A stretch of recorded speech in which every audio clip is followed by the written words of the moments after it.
जय श्री राम। आज हम आपको लेके चलते हैं प्रभु श्री राम की जन्मभूमि अयोध्या। श्री पावन धाम अयोध्या अपनी गौरवशाली संस्कृति, सभ्यता और इतिहास से हम सबों को अपनी ओर आकर्षित करती है। अयोध्या वो नगरी है जो रामायण काल से ही देश की संस्कृति का अहम हिस्सा रही है।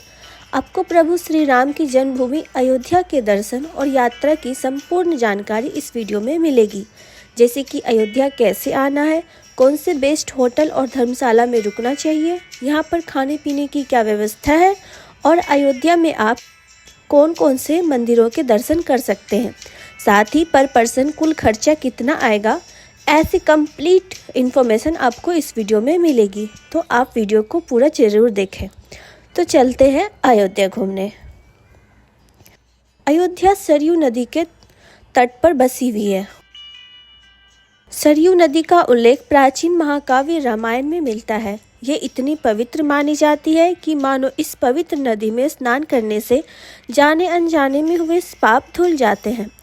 अयोध्या भूमि को उपजाऊ बनाने और भगवान श्री राम के जन्म के साक्षी बनने में सरयू नदी का योगदान रहा है। जो भी श्रद्धालु अयोध्या में आते हैं वो यहाँ पर स्नान करते हैं और बाद में मंदिरों के दर्शन के लिए जाते हैं। माँ भगवती सरयू नदी के किनारे 14 प्रमुख घाट हैं। इसमें गुप्त द्वार घाट, कैकई घाट, कौशल्या घाट, पाप मोचन घाट, लक्ष्मण घाट और जानकी घाट विशेष उल्लेखनीय है। यहाँ पर आप एक दिन में पूरी अयोध्या को अच्छे से घूम सकते हैं। तो सबसे पहले आपको लेकर चलते हैं राम की पैड़ी पर। राम की पैड़ी वही जगह है जहाँ दीपावली पर भव्य उत्सव मनाया जाता है।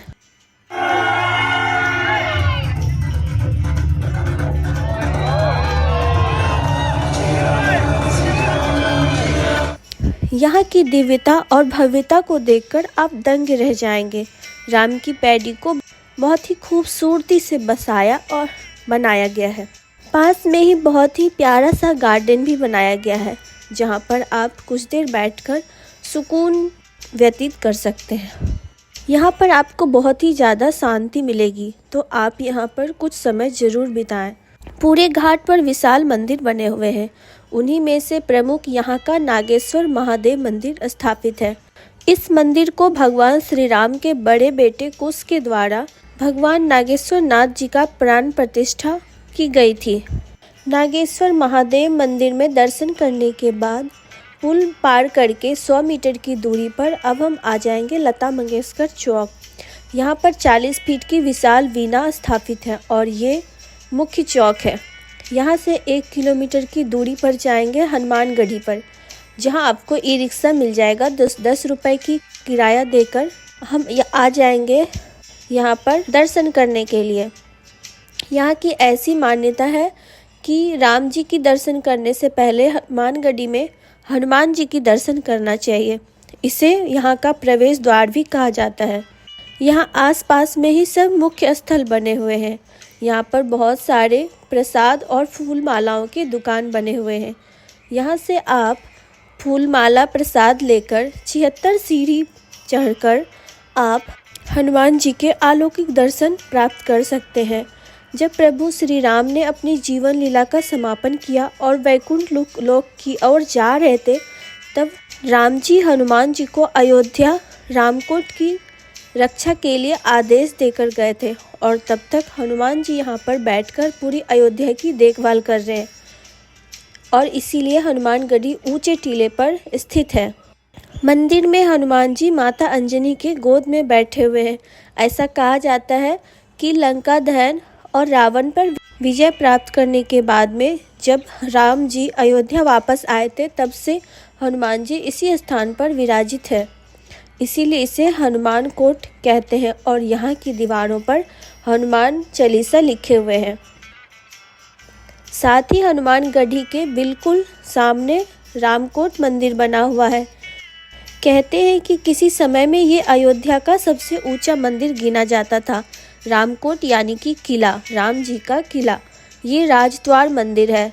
रामायण और रामचरितमानस में राम राजद्वार का जिक्र सैकड़ों बार आता है। यहाँ से 100 मीटर की दूरी पर दशरथ महल बना हुआ है और यहाँ से 100 मीटर की दूरी पर कनक भवन, माता सीता और राम जी का महल स्थित है और कनक भवन की 250 मीटर की दूरी पर राम जन्मभूमि स्थित है। यहाँ पर दर्शन करने के बाद में हम आ जाएंगे दशरथ महल में दर्शन के लिए। जब आप श्री राम जन्मभूमि के दर्शन करने जाएंगे तो आधे रास्ते में ही हनुमानगढ़ी से 200 मीटर की दूरी पर दशरथ महल बना हुआ है। महल के अंदर प्रवेश करने के बाद आपको यहाँ पर भव्य महल बना हुआ दिखाई देगा। यहाँ की ऐसी मान्यता है कि राजा दशरथ ने इस महल की स्थापना त्रेता युग में किया था। महल के अंदर में एक प्यारा सा मंदिर बना हुआ है जहाँ पर राम जी के साथ पूरा परिवार विराजित है। चारों भाई और तीनों माता के साथ में दर्शन होती है। ये महल सुंदर चित्रों और कलाकृति के साथ सजाया गया है। दशरथ महल में ही प्रभु श्री राम ने अपना बचपन बिताया था। यहाँ पे बचपन से लेकर सारी प्रतिमाओं के दर्शन होते हैं। दशरथ महल राम जी का खेल आंगन है जिसका वर्णन तुलसीदास ने रामचरितमानस में बहुत ही सुंदर रूप में किया है। दशरथ महल के दर्शन करने के बाद आप यहीं से पास में जो राइट हैंड पे रास्ता जाता है, ये रास्ता आपको सीधे कनक भवन की ओर ले जाता है। कनक भवन में भगवान राम और सीता माता के दर्शन करने के लिए सुबह और शाम के निश्चित टाइम है। सुबह 8 बजे मंदिर खुलता है, फिर 12:30 बजे बंद कर दिया जाता है और फिर उसके बाद शाम में 4:30 बजे फिर से महल खुलता है और रात के 9 बजे मंदिर को बंद कर दिया जाता है। जब माता विवाहित होकर अयोध्या आई थी तब माता कैकेयी ने माता सीता को मुँह दिखाए में उपहार स्वरूप दिया था। ये महल माता सीता का निजी महल होता था। कनक महल अपनी सुंदरता और भव्यता के लिए काफ़ी प्रसिद्ध है। इसकी सीढ़ियाँ चढ़ने के बाद आप विशाल प्रांगण में आ जाएंगे। सामने ही माता सीता और भगवान राम का मंदिर स्थापित है और ये बहुत ही प्यारा मंदिर बना हुआ है। इसके प्रांगण में आप ज़रूर कुछ देर बैठें। यहाँ पर गीत और संगीत का आयोजन भी होता है जिसका अनुभव बहुत ही खास होता है। यहाँ आपको बहुत ही सुकून और शांति मिलेगी। तो आप कनक भवन में दर्शन करने ज़रूर आइए। कनक भवन में दर्शन करने के बाद अब हम आते हैं प्रभु श्री राम जी के जन्मभूमि में प्रभु श्री राम की दर्शन करने, और इसका भी एक निश्चित टाइम है। मंदिर सुबह 7 बजे खुलता है और 11:30 बजे बंद कर दिया जाता है और फिर दोपहर 2 बजे फिर से खोला जाता है और शाम को 7 बजे बंद कर दिया जाता है।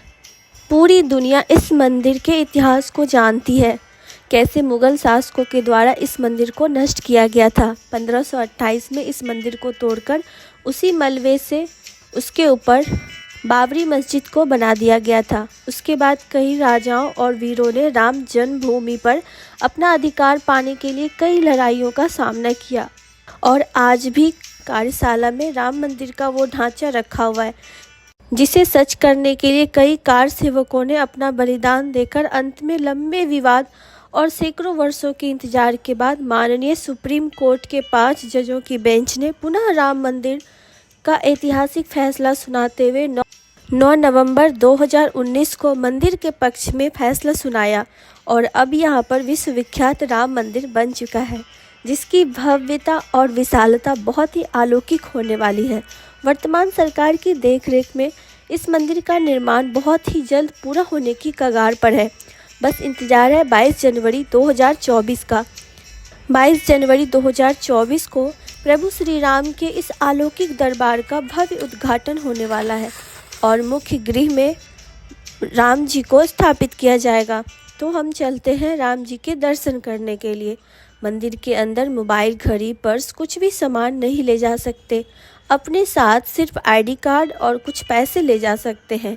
इसलिए यहाँ पर सामान को रखने के लिए लॉकर फैसिलिटी भी मिल जाएगी जहाँ आप फ्री में अपना सामान रख सकते हैं। सारा सामान जमा करवाने के बाद आप लाइन में लगकर मंदिर में प्रवेश करेंगे, रामलला के दर्शन करेंगे। अभी आप दूर से ही बन रहे नए राम मंदिर को दर्शन कर सकते हैं। राम मंदिर का निर्माण कार्य लगभग पूरा हो चुका है और पूरी अयोध्या नगरी का सौंदर्यीकरण किया जा रहा है। आने वाले समय में यह बहुत ही खूबसूरत दिखने वाला है और एकदम नए तरीके से अयोध्या नगरी को बसाया जा रहा है। तो अब हम जान लेते हैं कि अयोध्या पहुँचे कैसे। यहाँ तक आने के लिए सबसे बेस्ट ऑप्शन रहता है ट्रेन का। अयोध्या में 2 रेलवे स्टेशन बना हुआ है, एक अयोध्या जंक्शन और दूसरा अयोध्या कैंट। देश के हर एक प्रमुख स्टेशन से आपको यहाँ तक आने के लिए ट्रेनें मिल जाएगी। अयोध्या जंक्शन से राम जन्मभूमि मंदिर की 1 किलोमीटर दूरी है। वहीं राम पैडी और सरयू घाट की दूरी लगभग 3 किलोमीटर है और आप ई-रिक्शा के माध्यम से 20 रुपये का किराया देकर आराम से पहुंच जाएंगे। वहीं बात करते हैं अयोध्या कैंट रेलवे स्टेशन की, तो यहाँ से राम पैडी की दूरी 11 किलोमीटर है। आप ई-रिक्शा से 50 रुपये का किराया देकर आप सरयू घाट तक आ सकते हैं। वहीं आप अगर फ्लाइट के माध्यम से अयोध्या आना चाहते हैं तो अयोध्या में भव्य महर्षि वाल्मीकि इंटरनेशनल एयरपोर्ट बन चुका है और राम मंदिर के उद्घाटन से पहले ही अयोध्या में आने वाले भक्तों के लिए 1 जनवरी 2024 से शुरुआत में दिल्ली, मुंबई, बेंगलुरु और हैदराबाद से सीधे अयोध्या तक हवाई यात्रा की सुविधा मिल जाएगी। तो आप आराम से फ़्लाइट से भी अयोध्या आ सकते हैं। तो अब बात करते हैं होटल और धर्मशाला की। वैसे तो पूरी अयोध्या में बहुत सारी धर्मशालाएं और होटल बने हुए हैं, लेकिन अयोध्या जंक्शन रेलवे स्टेशन के सामने जो रोड जाती है उस रोड पर बहुत सारे होटल कम बजट में और बेस्ट मिल जाते हैं। आप यहां पर आराम से होटल या धर्मशाला ले सकते हैं। यहाँ पर नॉन एसी रूम 600 रुपये से और एसी रूम 900 रुपये तक मिल जाते हैं। अयोध्या में खाने पीने की बात करें तो कनक भवन के पास में ही कनक सरकार रसोई बनी हुई है। इस रसोई में एकदम शुद्ध स्वादिष्ट भोजन मिलता है। मात्र 90 रुपये से 150 रुपये तक में आप अनलिमिटेड थाली ले सकते हैं। और इस रसोई में घर पर बने गाय के घी से ही खाना बनाया जाता है और यहाँ आप अपने घर के लिए 900 रुपये लीटर शुद्ध गाय का घी भी लेकर जा सकते हैं। वहीं अगर आप फ्री में भोजन करना चाहते हैं तो राम मंदिर के पास में ही अमावा राम मंदिर बना हुआ है, वहाँ पर राम रसोई बनी हुई है। इस रसोई में आप निःशुल्क भोजन कर सकते हैं और यहाँ का भोजन बहुत ही स्वादिष्ट होता है। अगर आप अयोध्या सुबह आ जाते हैं तो पूरे दिन दर्शन करने के बाद शाम को अपने घर के लिए आप लौट सकते हैं। तो इस तरह से आप 1000 से 1500 तक में आप आराम से राम जी की अयोध्या में दर्शन कर सकते हैं। इस बजट में आपका ट्रेन का किराया, खाना पीना और ई-रिक्शा में लगने वाला किराया इंक्लूड है। और अगर आप एक नाइट यहाँ पर रुकते हैं तो 2000 रुपये में आप आराम से अयोध्या दर्शन कर लेंगे, क्योंकि यहाँ पर कोई भी लूटा मारी नहीं है। आप कम बजट में इस यात्रा को पूरी कर लेंगे। जय Shri Ram. Thanks for watching.